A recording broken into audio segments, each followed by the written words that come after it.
Hey guys, and welcome to FanCast. We're very grateful to be recording from the historic St Kilda Sports Club, the oldest locker room in the Southern Hemisphere. Join us on the bench where we talk all things footy. We're fans, and this is FanCast. Good evening, everyone, and welcome back to another FanCast podcast, the place where we talk footy, a real footy chat. I'm your host, Swiz from Supercoach Insider. Joe, unfortunately, isn't here tonight, and that, unfortunately, is ill. Shout out to Joe. Hopefully, mate, you are feeling better very soon.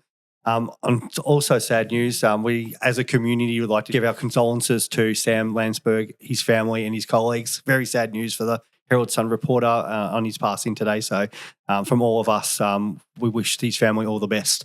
Moving on, before I introduce our lovely panel tonight, on a positive note, our producer Dave, congratulations on your wedding and marriage to Caddy. Mate, it was a fantastic night. Everybody who was there had a brilliant, enjoyable night. The weather came out for you, so congratulations and all the best to you two for the future. Now, on to our panel. And first off, I'll start off with the lovely Anna from Red, White, Black TV, podcast, Saintly Love. She does it all. Thanks for being here. How are you? I'm good. How are you? I'm well. It's been such a long time since we were partying up on Saturday night, watching the outside of watching Dave's wedding, watching the Saints having a great comeback. Oh, How good was that? It's probably my favorite game all year, and I was happily here, but sadly was not there. But yeah, it was probably my favorite game all year. It was really exciting. I've not seen the Saints have a comeback like that in a really, really long time. As much as you always want to be there for those sort of games, the vibe here at St Kilda Sports Club was off the charts, especially, because so many of Dave's mates are St Kilda supporters. That was unreal. Yeah, it was really fun. It was a lot of fun. The wedding was great. I enjoyed all the beverages. Yes. Anytime you're getting free drinks and watching St Kilda win, I think that's a win, isn't it? Free drinks, free everything. It was really nice. Excellent. And on my other hand, on my right-hand side here, we've got Steve, SDS Supercoach Podcast. I think that's the way we introduce it. Mate, good to see you. The Happy Hawks knocking over my mob on the weekend. You must be up and about too, mate. Yeah, I'm feeling really good. I feel a bit disappointed that you didn't call me the lovely Steve as well. So, but that's all right. I think I did enough on Saturday night. No. Yeah, you were lovely as well on Saturday night and as well as tonight. So, no, thank you very much. Happy to jump on the podcast again. It's been a couple of weeks, but we're back and, here to talk, have a proper footy chat on the bench. I love it. Well, I'm going to pass it off to you, Anna, because I think, why not? Because the first topic that you'd like to bring up tonight. Well, I was just going to talk a bit about the games from last week and then let that kind of lead into some other things. So what game would you like to start? I'm gathering there's probably one in focus. I don't know. There's a lot of games. We could talk about the Adelaide versus Adelaide because I really enjoyed some of the things. I think the showdown's a great place to start because it's not just what happened on the field, but off the field. There's been a lot of byplay from that game. Yeah. For our viewers who probably may have not seen some of the stuff, obviously the Dan Houston hit on Rankin, which is the big talking point and what sort of suspension you get. But there was a bit of other byplay, including Rochelle running to the Port Adelaide supporters and giving them the old "you don't have any teeth." Yeah. Rory Laird coming out today on Adelaide Media and actually having a crack at Rochelle for doing that. And then the Adelaide supporters' responses on Twitter or X or whatever we call it today, who were telling the Adelaide Footy Club that they need to trade Rory Laird for having a crack at Rochelle. And just to top it off, there was one other incident. Yeah, was it just announced recently as well that which one? What incident? I saw before we started the podcast that Matt Crouch got charged by the police. Oh, really? That's what I was talking about. But share that. Feel free to share that. That's not what we're thinking. But I just saw the headline. I didn't read anything into it. I think it was something to do with an Adelaide supporter during the game. I know this. Sorry, a Port Adelaide supporter during the game. I'm not a Port Adelaide supporter. So, because what happened with the... Well, I just want to say there's a couple of things. One, very tragic, of course, the bump, because nobody likes to see a seizure on the field. That's gross. But it did lead to a fight, and I love watching a fight on the field. It's like one of my favorite things in any sport. It's just great. So that was fun. But my favorite news of the week was that a teenager who was a Crows supporter punched the Port Adelaide mascot in the face and actually got a really good shot at him, even with the stupid face on. So well done, Adelaide, for imploding. I think it's really been great entertainment. Thank you. Hopefully the mascot's doing all right. We don't want to see that sort of violence, but He wasn't concussed. Yes, but he did test like an idiot. Yes, but from a Did he like go? a Did he go footy point through of view- the HIA before he could ran come to the in- field? Do they need to get a replacement? Yeah, was there a mascot next week? medical sub mascot? Maybe there should be. But Just for Adelaide games. the showdown's something else. They've had in the past fights which have ended up by players in pubs after the game. There was words exchanged even on after the game between Ken Hinkley and Matty Nix to do with the incident on field. So there's never any love lost between the two clubs, and I think this is right up there with the amount of incidents coming out of the game. Yeah, and you know what my feeling is with the teeth? I do agree with some pundits who say if you're going to do something like that, you really should be able to back it up with good football, Yep. of course. But if you're going to let Jack Ginnivan, fall asleep on his hands and things like that, I think it's totally acceptable. Taunt the crowd. Who cares? Let's get into it. I think it's great. I love it. The only problem is, as a few other people have pointed out, Rochelle has probably shirked a couple of contests this year, hasn't gone in hard, and then it's tried to dish out in that way. I'd probably prefer it coming from players who have, attacked every contest really well. But, that's like your guys. It's probably a good comparison. A lot of the Adelaide supporters are being saying because that's you the guys difference, are backing isn't it it? up. We back it up. Rochelle, there was a lot of talk from him this week, and even the Crows players didn't really like that. So, and he didn't really back it up. He kicked one goal, and he didn't really do much else. So. If they won, none of them would have said anything to him about his behavior. They just did. Well, it wouldn't have mattered if they won, losing was a team effort. So, yeah, true. They're just sore that they lost and they're trying to look for something to be mad about. That's my opinion, but I'm no therapist. No, I love that. No, you are right. So that's probably the biggest talking point out from the weekend, but there was a few interesting games. The most fun, I guess, for us here on the panel. There's so I don't recall a game with so many different talking points. Yeah. in a single game of footy ever. Yeah. You could name about 7 or 8 different players or staff from Port Adelaide or mascots or whatever that were just talking points. I couldn't believe it. It was like 2 months worth of content into one game. Yeah. That's right. And none of it was about the performance.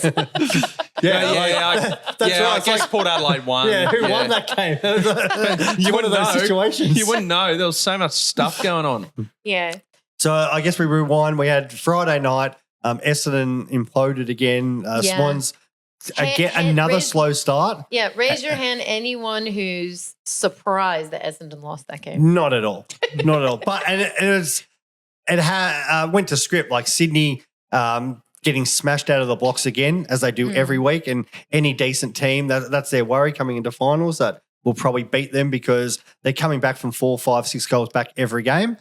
So I heard the Swans talking about this week where they were addressing it and nothing was being fixed. Yeah. So they actually haven't talked about it for the last 2 weeks. They're just like, well, hopefully that just sort of fixed itself if we don't talk about it, but nothing's working for them. So that'll be interesting going through for finals. But yeah, no surprise there. And unfortunately for the Bombers supporters, that last glimpse of the season there done, which the Hawks supporter here will be laughing. Shattered. Sorry, Joe. Shout out to all the Essendon supporters earlier in the season.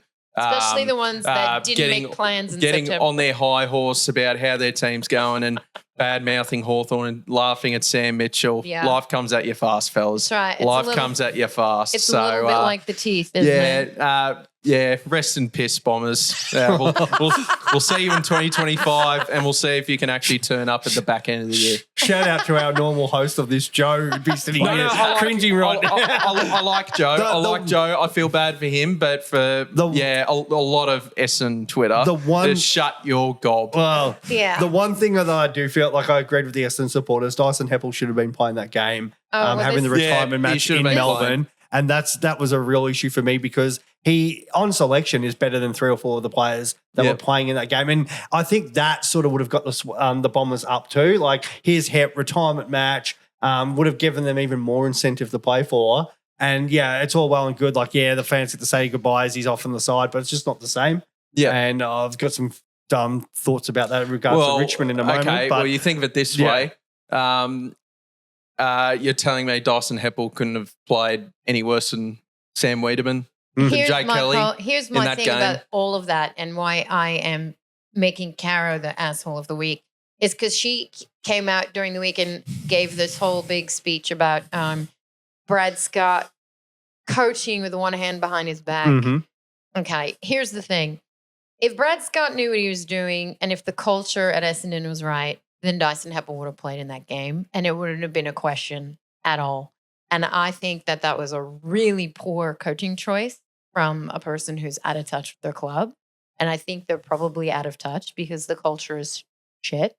So I think, I don't know that Brad Scott is the greatest coach ever and he might not be the right guy for that team. I think that was a big, big miss on his part. I think I think it's telling of the culture at that club. It's a big. I like the asshole of the week thing, like Caro with her arrow, and that maybe that should be the new theme. But for me, from a personal point of view, like as a fan, as much as yes, I want the club, and I'm happy for some of like the Tiger players to be traded for the long term for our club. I still want the opportunity to say goodbye to my players. I want the chance to celebrate their milestones. Yeah. Talking to other Richmond supporters, and I've talked to Bomber supporters about that who are filthy, and some of them didn't go because they knew Heps wasn't playing. As a Richmond supporter this week, I was expecting Dusty, Grimes, a few others who are all retiring together. Even the Gold Coast Suns, our former premiership star, Brandon Ellis, the premiership player in Brandon Ellis, all walking off together, celebrating, blow the second siren, let the fans run on. Dude, it doesn't have to be as full on as like when Buddy Franklin kicked his 1,000th goal, but there's ways to get the crowd involved. And that turns that crowd from, somewhere between 15 and 30,000 to you get between 60 and 80,000 there because everybody wants to celebrate because these are players that we've been in our lives for 10, 15 years. Them coming out and giving a wave, completely not the same. Now, I know some players may not want I don't want it all about me and don't want a retirement game. But at the end of the day, it's also about the fans. As a fan, and I know a lot of other fans are absolutely filthy about some of these decisions the clubs are making. No, it's a real shame because Dyson Heppell is I haven't met the person, but you hear a lot. I have. He's a champion. There are a lot of people around the AFL circle, the community, that say he's one of the best blokes in footy. And the fact that Essendon fans had the right to, he deserved a send-off. He deserved a send-off. Captain of the footy club, that sort of thing. Heart and soul of the Essendon Football Club. And I do also remember I think it was Essendon's 150th 150th year celebration. I remember Dyson Heppell pointing at the sash and just how emotional that was for Essendon supporters and that sort of thing. So, yeah, and Dyson Heppell's done so much for the AFL community as well. Especially how loyal he's been. There's a lot of comments about how loyalty should be in, because it's their workplace and players should be doing the best for themselves. But here's a guy that's probably turned off better offers, has gone through that whole drug saga at Essendon. And if you are agree it or not agree it, that's we can argue that to the cows come home. But nonetheless, that guy stuck through thick and thin with that club when they were going through their lowest point. And by far, that might be any football club in this country's lowest point. Yep. And he stood through them, did the right thing for that club. And then for them to not sit there and go, hey, and they might give him a retirement game this week, but it's the Gabba. Who want it in front of your fans? It's disrespectful. It is. So it's just how dumb are you? That's right. So there's some times where you go, if he was the 40th best player on the list this week, it's a different story. But the fact that he was good enough to still play in that game and it gave an opportunity to not turn that crowd from 30,000 to 50,000 back in cheering the Bombers, it would have been the perfect send-off for Heps. And, I thought it was disgraceful. Yeah. And my point being that it was Brad Scott should have been spearheading that as a coach, and he just didn't. So I don't know. Maybe I think you agree. Like, and I don't know if, like, as you're saying, like, is Cara right, Cara wrong? But there's obviously a fall. Something's falling down behind the scenes at Essendon, and they're not the only club. There's severe leadership lacking in some clubs. Every person at that football club should cop a bit of should look at themselves in the mirror and gone, I've done something wrong. We've done something wrong. Everyone, and that includes Brad Scott. And you can just tell the difference. You see a Craig McRae press conference. Mm-hmm. It's a winning mentality press conference. Yeah. What does Brad Scott do after a win? Essendon fans, just lower your expectations. Yep. We're taking it week on week. We'll see how this goes. No, if you're on a good run, you got to go, we're playing some good footy. We're looking to, we want to continue to strive this, not just go, hey, let's take a step back here. And no, that's just not how. That's not how you speak to your fans, to your sponsors. You want to give them some real confidence about this continuing to go forward. And I think Brad Scott has there's a fair bit of fault that comes to him. And I think I thought this season, to be honest, I thought after the way they conditioned themselves heading into the new season with their new recruits, top 8 or a failure, really. Mm-hmm. That's how I see it. I know a lot of people put them down below, but they recruited to win this season and they've failed that again. So, and now they're talking about going on this USA trip overseas, and it's all words. It's all words. How about actions? It's everything that's gone wrong with that football club. They're speaking words. How about actions? How about Zach Merritt after a press conference after a game? Zach Merritt is a wonderful player, and he's I still reckon a very good leader. But he should go in a press when he's interviewed after the game, he should go, we can hope this turns around. I mean, I'm not going to say anything because actions haven't been spoken in the past 20 years at this club. So, we'll see how we go. Like, just these words. And Essendon fans must be so sick of it. Well, you say like off season. That's nothing different to what every other club does anyway. But you're right. Like I've made it very clear. Anybody who's followed my podcast over the last 3-4 years knows how much I hate Essendon, the club. It's naturally for Richmond. It's naturally for Hawthorn. But naturally should be for anyone. Really, I've made it. My partner's obviously a diehard Essendon. Some of my closest mates are diehard Essendon. I see what they go through. I've seen the crap they've copped constantly for the drugs saga, which has nothing to do with the fans. It's not their fault. And how much they continue to rock up and support their club each and every week.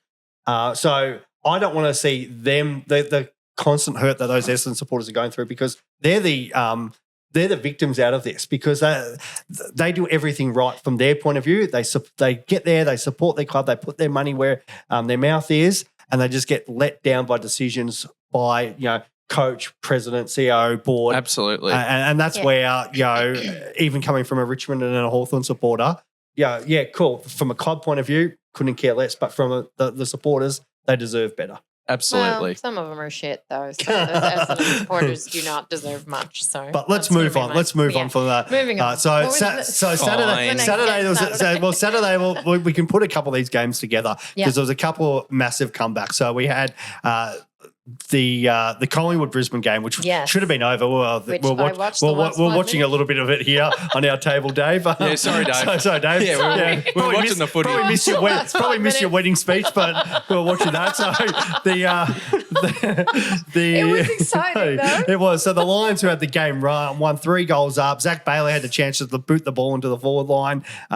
Took it on and got tackled, and the Pies from there. Perfect. A lot of us like bag Nick Dacos just because how good he is, and it's frustrating because playing for Collingwood. But the guy, we know he's a superstar, and him and some of those other guys. I think Lachie Schiltz, which has been a controversial figure this year, just because he probably hasn't performed what the Collingwood have obviously given up to get him. But when the moment needed someone to stand up, he stood up. He was fantastic, and brilliant, and he got them over the line. Yep. He played a Collingwood game of football. He did, absolutely a Collingwood game of football. So we had that, and we can roll that into obviously the Fremantle Giants game, another cracking match as well. And then following that in the evening, we had the Saints and Geelong game, which was a massive comeback. So 3 great games of footy there. Yeah. It's really helped decide.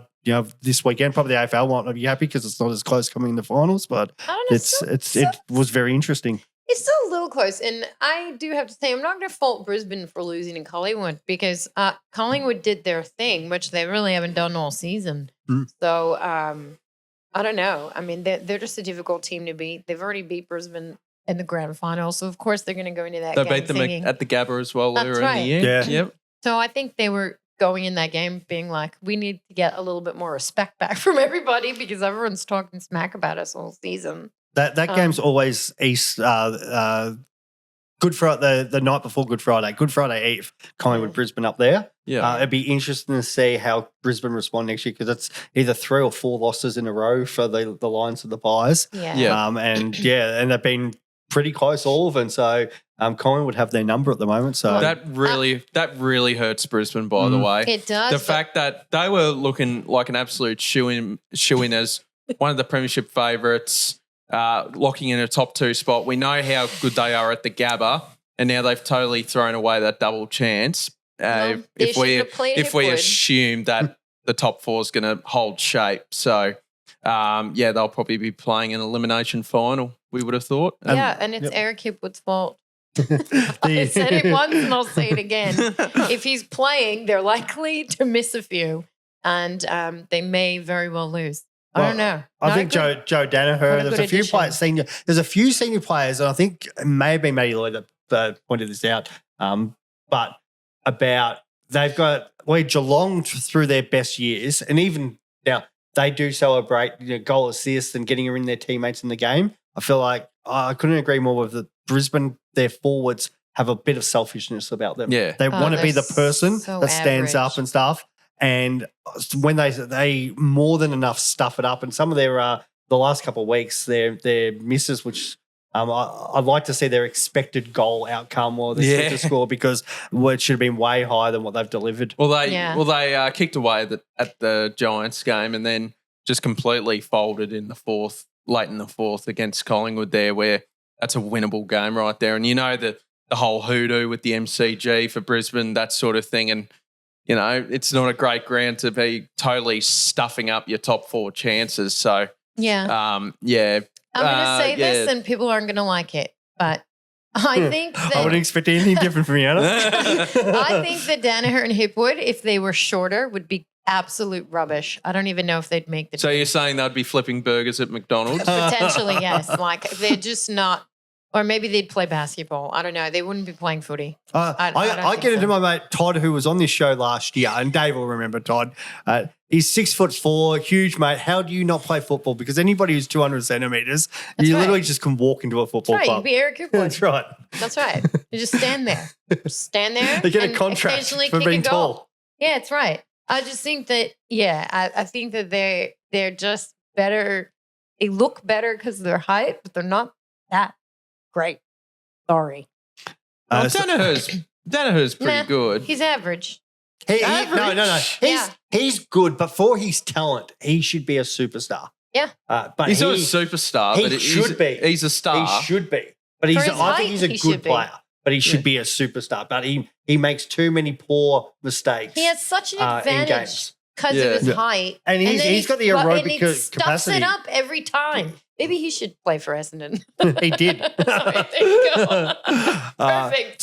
So we had in the DNA. So we had that game. We had the Giants who were just motoring on beautifully. That win against Freo just had to get it done. We were sort of listening the last 10. Well, we weren't listening. We were looking at the scores at the last 10 minutes on the way to the St Kilda Sports Club, weren't we? The Giants and Freo game in your car. While we're spinning down Hoddle Street and Punt Road. Yeah, we somehow stayed alive, so we'll take that. I thought Freo were going to win that game, and I'm actually surprised.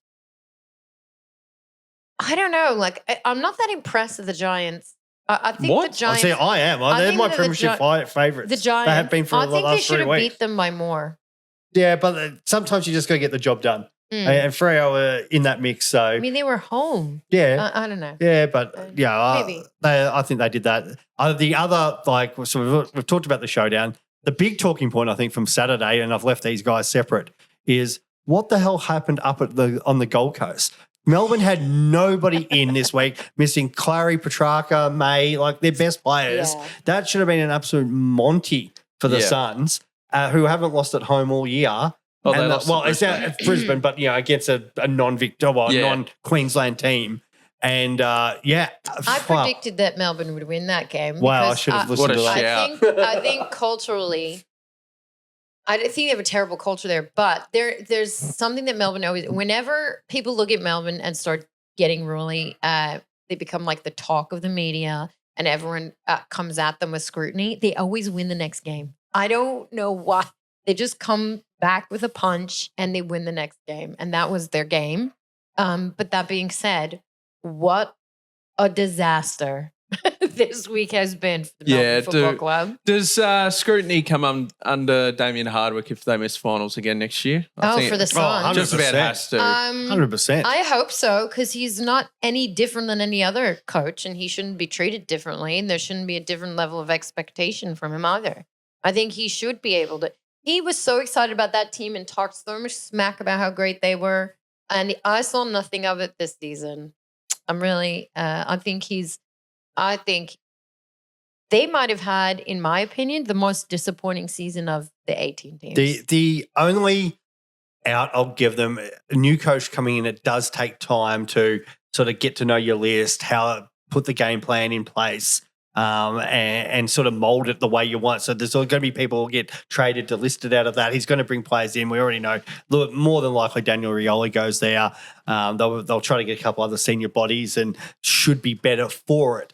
But yeah, definitely had the perfect fixture. So barely had an injury this season. Yep. Some of the capitulations from away from home have been nothing but disaster. Another thing with Gold Coast, though, I just reckon their players are just love their bed. Like at the end of the day, they just love their bed. I mean, they can't cop easy hotel in Melbourne, can they? So they're like Essendon at this time of the year, mate. They do. They just, it's like they pack the season in after. It just seems like a weak mentality at Gold Coast. I mean, it does. Seriously, good for you. You can win games at home, but there's only there's like.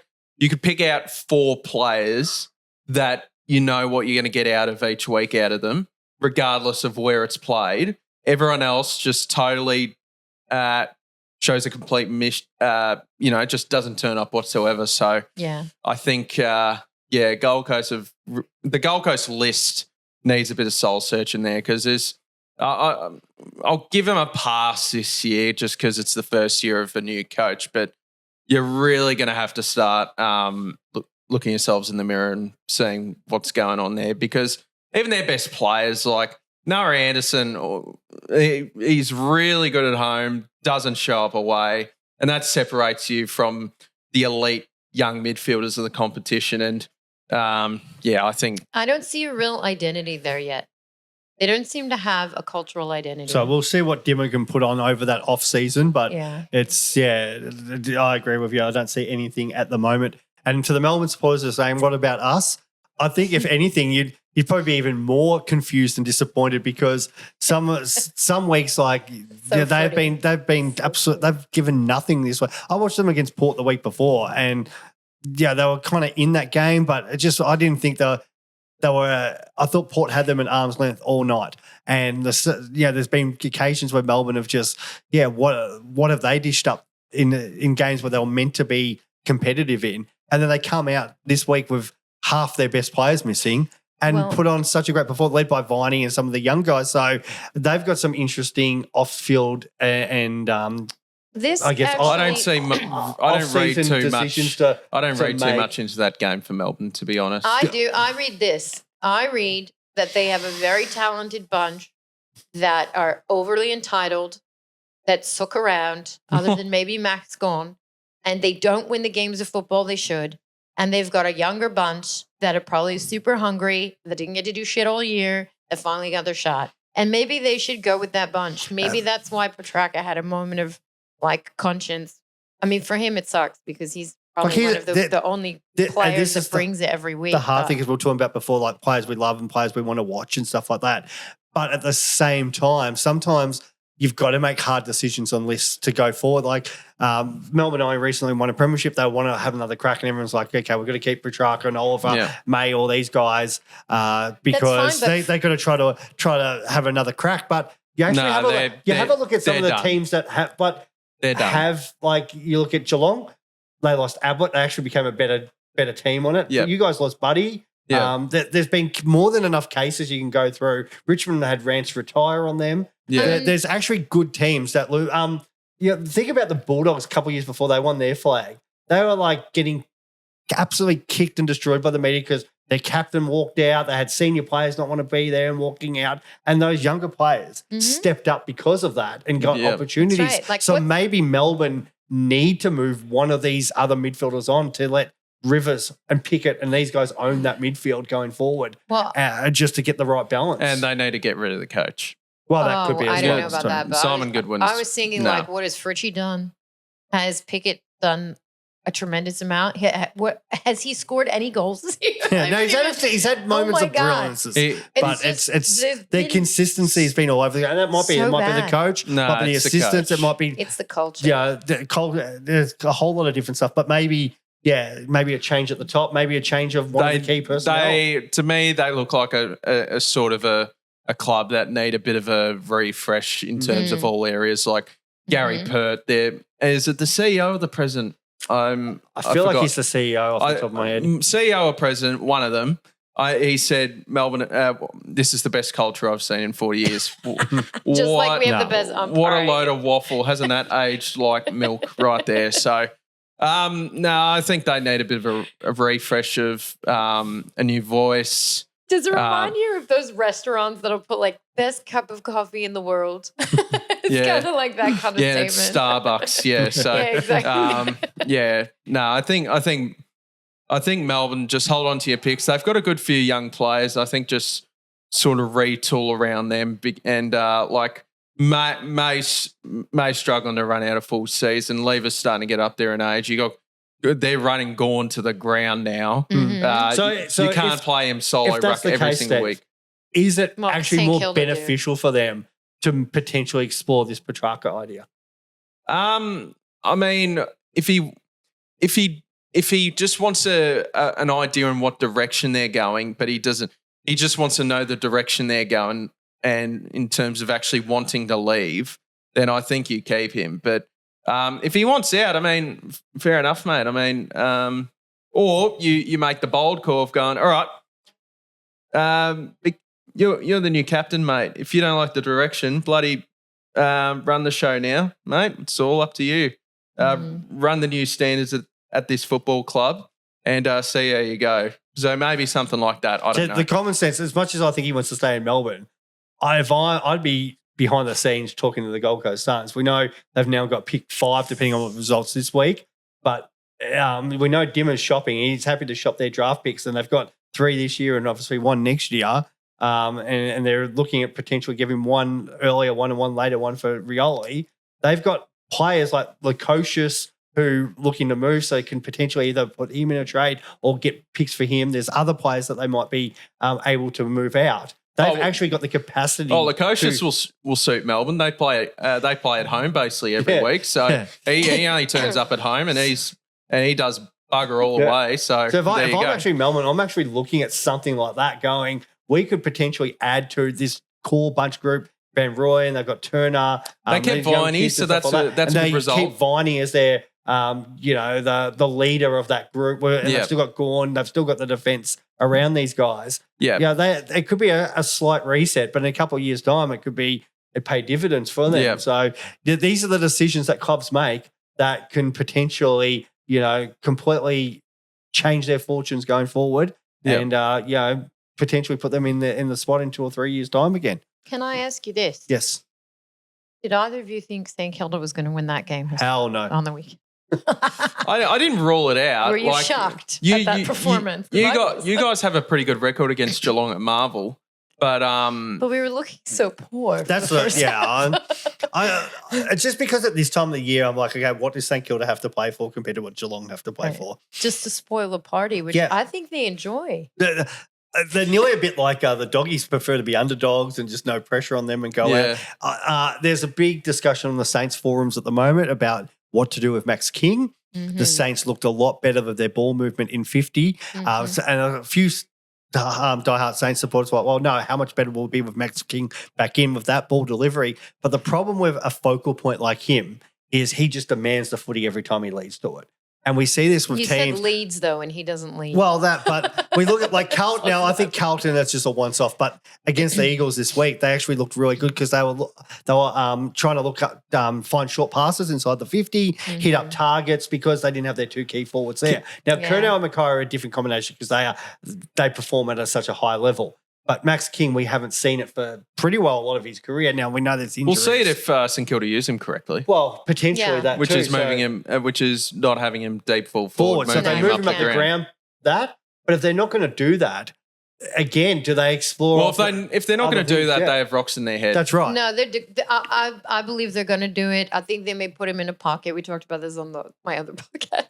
I think they may end up putting him in a pocket. I don't think he will be down in the full forward position again for a while. I think that they're going to move. Well, with Kammer and Cooper Sharman, and they've actually got some options up there, and I think they look more dangerous with that forward side set up when they're not just kicking it to King every time, because when they kick it to King, teams are setting up for that. So it's food for thought. Right. It's always hard. These are big decisions to sit there and say, would even compliment, or even consider trading out one of your best players. I want to see Max King taking marks outside the forward 50. But then that's the thing too. He's got to get himself super fit and get up the ground and stay on the park and give them that option too. So that's a lot on him. He's now got an entire preseason for a guy who gets paid a lot of money. It is on him. That's what I think that they tried to do with him this season, but he's got a ways to go in figuring out where he belongs or how he's going to perform in that position. Yep. I do think they were trying to move him around. I definitely saw him more in the middle of the field this season than ever before. But my feeling is like, if you are only making half your set shots a goal anyway, just kick it from the 50. Just run down the field and kick it and see what happens. What's the difference? You might as well take that shot where nobody's going to, if you have a clear shot, do that. Don't do the set goal. So I think he's just going to have a really different – I do think he's going to have a very different position next season, and I'd like to think that we'll see an improvement. He needs a big 2025. Well, I've always been big, and I know the people who know me, when we talk about that draft year, they're saying who will be the gun player and who will be the one that won't potentially make it to their heights from each draft. And I always actually said, I don't think Max King will make it. Wow. I know. So I still stand by that. I hope for the Saints what he does, but nothing is to me has shown that he's like going to be that superstar that they need him to be. But and that's on him. Cooper Sharman, great. Darcy Wilson. Yeah, there's and this is the thing. There's some great young kids who are putting in the hard yards. Yeah. And did you find anyone in particular the most impressive in that game? Since we all watched together. I think it was the fact that I probably didn't, which was the great thing about it. Too often, proper team effort. Yeah, often it's relied on Jack Steele, Sinclair, Marshall. Right. Like they were all good, but I think there was a lot of contributors across the ground, which is the great thing. I thought Wilkie was outstanding. He had a great set up so much of the play. Great year again. A lot of intercept marks. I thought he was terrific. He was probably the one that stood out for me, and a really good game out of Jack Steele as well. And he's certainly had a resurgence in the second half of the year after a little rough patch in the not the first 6 weeks, but like around 7 to 12 sort of range. So. Good to see him get into some good form, that's for sure. I've been seeing him a bit differently lately with the Saints because he does seem to be a lot more vocal with the team than I've seen in the past. A lot more huddling, a lot more direction, a lot more encouragement, at least publicly. So it's kind of nice to see. I think it's a sign that there's things happening or developing there that weren't developing before. So I actually thought that game was super exciting. Even if we don't perform as well this weekend, I kind of don't care. I think we've done a great job the last, 5 games or so, other than that atrocious Brisbane game. I'm already so excited for next year. I don't care. Yeah, it does give you that springboard.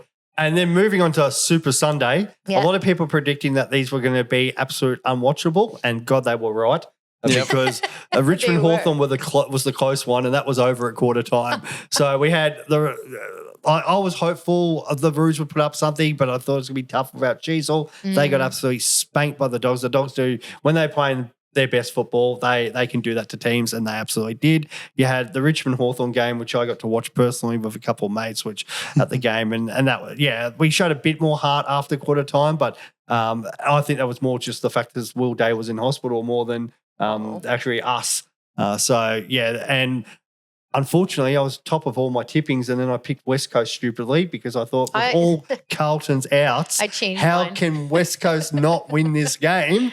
And geez, did they not show up? And for that one, it now puts in question marks about who's going to coach them because Schofield has single-handedly killed his chance right there. Well, I don't know. I almost thought maybe there was a rumor that he wasn't going to be the coach, and the team were like, meh.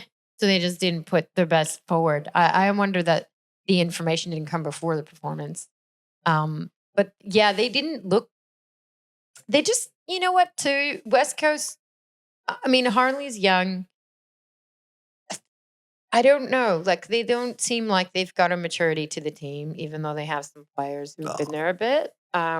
They've actually got way more mature. I don't think even They their don't rebuild. play Actually, like a you mature look at team. North, you look at Hawthorn, Richmond. Those teams, even a few of the young players, Adelaide, St Kilda. Yeah. West Coast actually have quite a lot of senior players out on that field still. You wouldn't And notice. they look like Children. they were bullied by some of those bigger body Carlton Right? players. Kennedy, Cripps, Walsh absolutely destroyed them. Yeah. And they offered nothing. They look like a McGovern team and that's Yo just are completely like checked out. Yeah.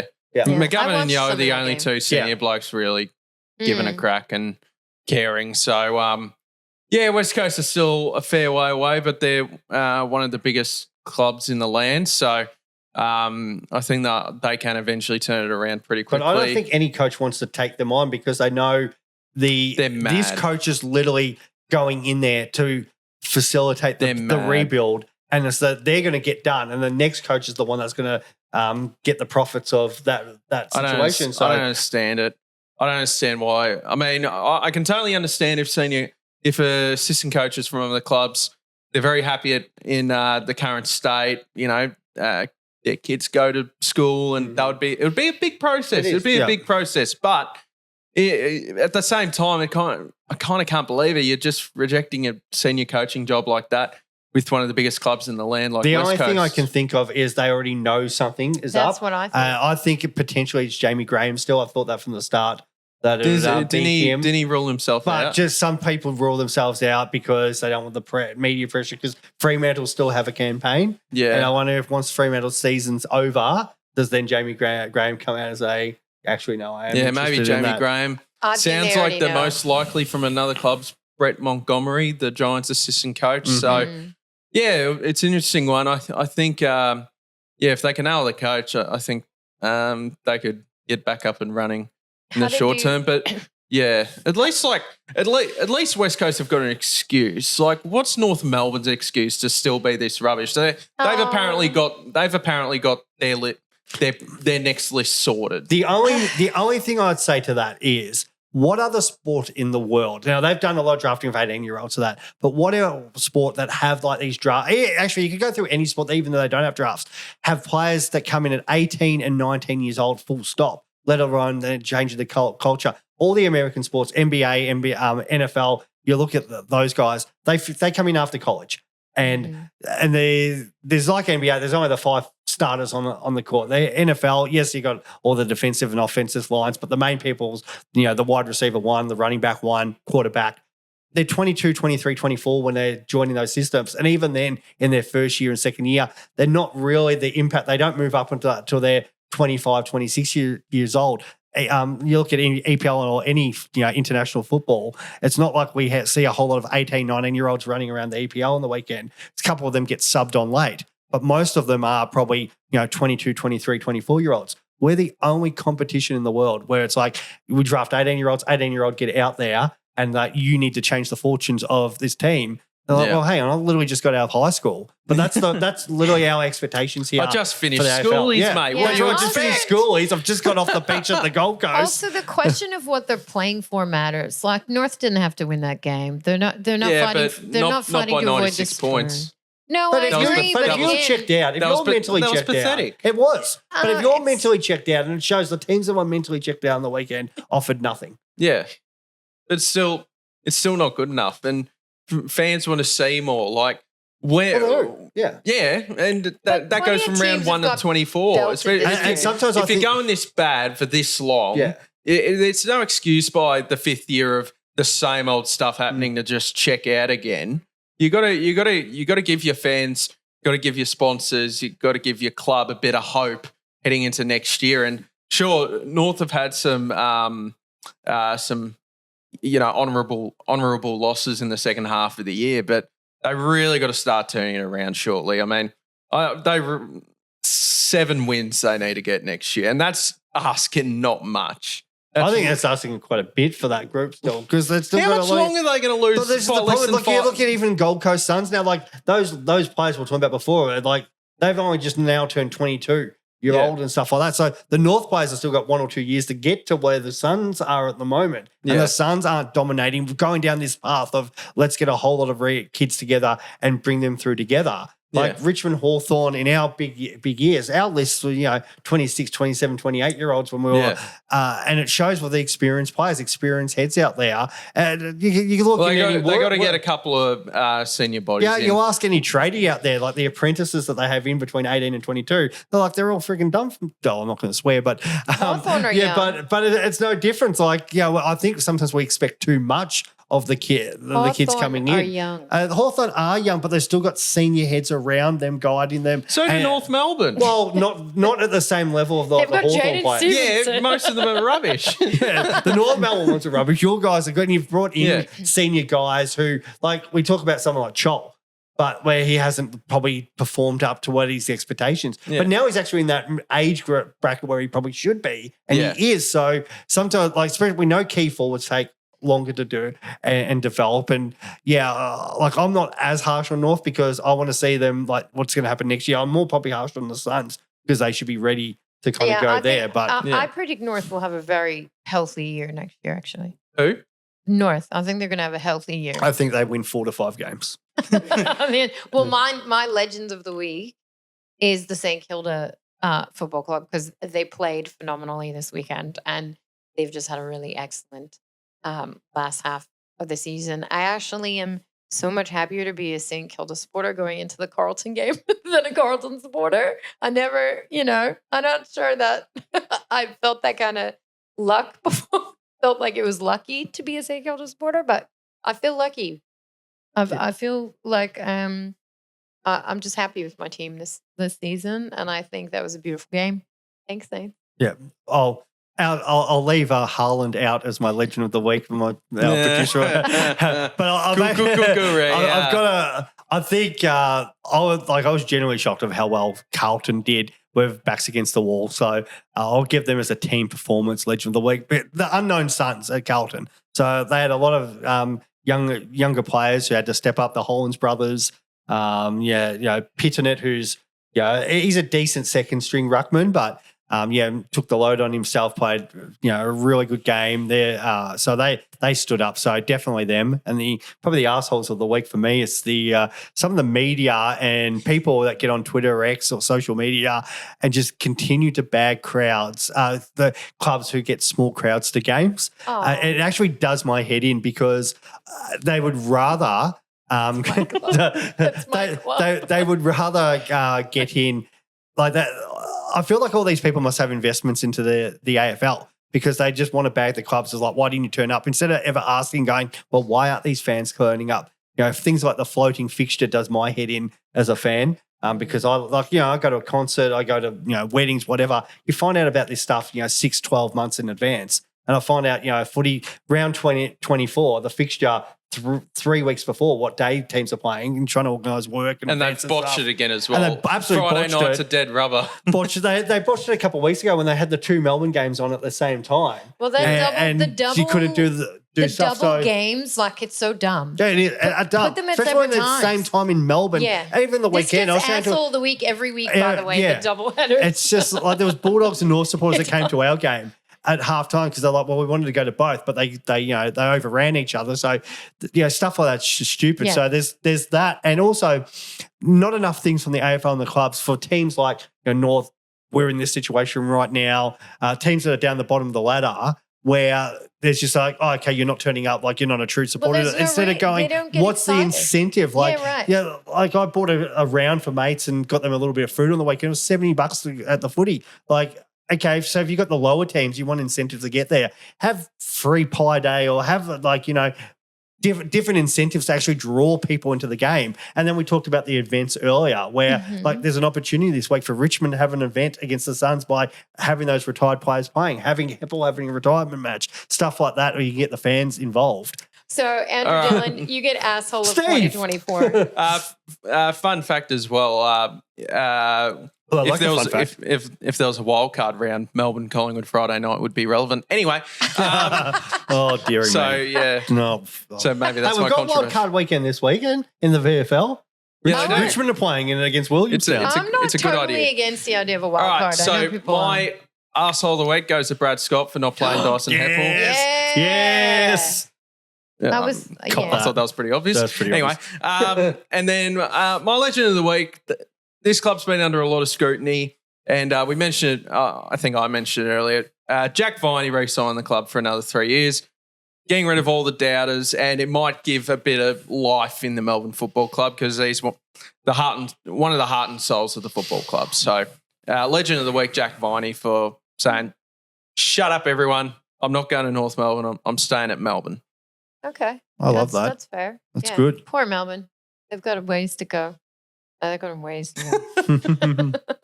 So Yeah. we'll see if my legends are better than your legends on the weekend. Yeah, I think. Well, it's going to be hopefully. hard to beat Swiz. His assholes, everyone. So I don't that's think any of us literally- are. most of the I don't the think any AFL of us are, most of the beating AFL your media arsehole. and AFL land came so Yeah, let's you just said go. everyone's an asshole. Pretty well, that's it. Oh, I had everyone in the gun this week. Deserved it too. Okay. All right. Well, are we wrapping it up? Yes, then? let's wrap it Okay. up. So no, thank you for everybody tuning in. Thank you so much, Anna. No problem, Steve. mate. Yeah. No idea good. how you got the hosting gig, but Mate, that's right. And to everybody involved with the FanCast production, thank you for You did a all the great work job, you've done. Swiz. You did a And- great job. Cheers, guys. Thanks for tuning in, and we'll talk soon. Yeah, stay tuned for Just the Tips coming up next. on the bench.